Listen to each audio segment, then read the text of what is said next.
ದಿನಸಿ ಸಾಮಗ್ರಿಗಳನ್ನು ತರುವ ಟೆಂಪೋದವರಿಗೆ ಪಂಚಾಯತ್ ಪತ್ರ ಪಡೆದು ಪೊಲೀಸ್ ಇಲಾಖೆಯಿಂದ ಪಾಸ್ ನೀಡುವ ವ್ಯವಸ್ಥೆ ಕಲ್ಪಿಸಲಾಗುವುದು. ಗಡಿಭಾಗದಲ್ಲಿರುವ ಮಂದಿ ಗುರುತಿನ ಚೀಟಿ ತೋರಿಸಿದಲ್ಲಿ ದ್ವಿಚಕ್ರ ವಾಹನದಲ್ಲಿ ಒಂದು ಬಾರಿ ಹೋಗಿ ಬರಲು ಅವಕಾಶವನ್ನು ಕಲ್ಪಿಸಲಾಗುವುದು.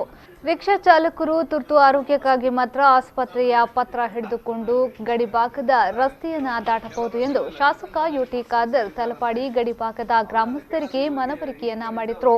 ಕೇರಳ ಕರ್ನಾಟಕ ಗಡಿಭಾಗ ತಲಪಾಡಿ ಗ್ರಾಮಸ್ಥರು ಹಾಗೂ ಪೊಲೀಸರ ಜೊತೆಗೆ ನಡೆಸಿದ ಸಭೆಯಲ್ಲಿ ಮಾತನಾಡಿದರು. ತಲಪಾಡಿ ಗಡಿಭಾಗ ಪ್ರದೇಶವಾಗಿದ್ದರಿಂದ ಪೊಲೀಸರು ಚೆಕ್ ಪೋಸ್ಟ್ ಒಳಗಿರುವ ಗ್ರಾಮಸ್ಥರಿಗೆ ತೊಂದರೆಯಾಗಿದೆ. ಸೂಕ್ತ ದಾಖಲೆಗಳನ್ನು ನೀಡಿ ವಾಹನಗಳಲ್ಲಿ ತೆರಳಬಹುದು. ಸುಖ ಸುಮ್ಮನೆ ಸದ್ಯದ ಪರಿಸ್ಥಿತಿಯಲ್ಲಿ ತಿರುಗಾಡಲು ಅಸಾಧ್ಯ. ಅಲ್ಲದೆ ಕೇರಳದವರು ಒಳಭಾಗದಿಂದ ಬರುವ ಸಂಭವ ಇರುವುದರಿಂದ ಪೊಲೀಸರು ಜಿಲ್ಲಾಡಳಿತದ ಆದೇಶ ಪಾಲಿಸಬೇಕಾಗಿದೆ. ಈ ವೇಳೆ ಉಳ್ಳಾಲ ಠಾಣಾಧಿಕಾರಿ ಅನಿಲ್ ಕುಮಾರ್, ತಲಪಾಡಿ ಗ್ರಾಮ ಪಂಚಾಯತ್ ಸದಸ್ಯರುಗಳಾದ ವೈಭವ್ ಶೆಟ್ಟಿ, ವಿನಯ್ ಶೆಟ್ಟಿ ಮುಂತಾದವರು ಉಪಸ್ಥಿತರಿದ್ದರು.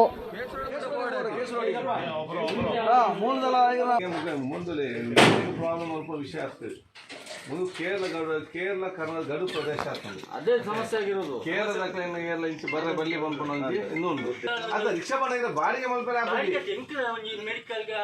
ಮೆಡಿಕಲ್ ಸರ್ಟಿಫಿಕೇಟ್ ಕೊಡ್ಲಿ. ನಡ್ಕೊಂಡು ಬರ್ತಾರೆ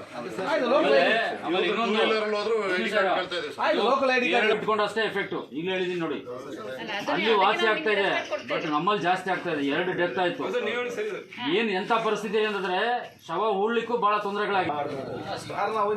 ಮತ್ತೆ ನಿಮ್ಮ ಎಮರ್ಜೆನ್ಸಿ ಟೂ ವೀಲರ್ ಹೋಗುದಾದ್ರೆ ನಿಮ್ಮ ಐಡಿ ಕಾರ್ಡ್ ಇದ್ರೆ ಬಿಡ್ತಾರೆ. ಕಂಟಿನ್ಯೂಸ್ ಹೋಗ್ಲಿಕ್ಕೆ ಆಗುದಿಲ್ಲ.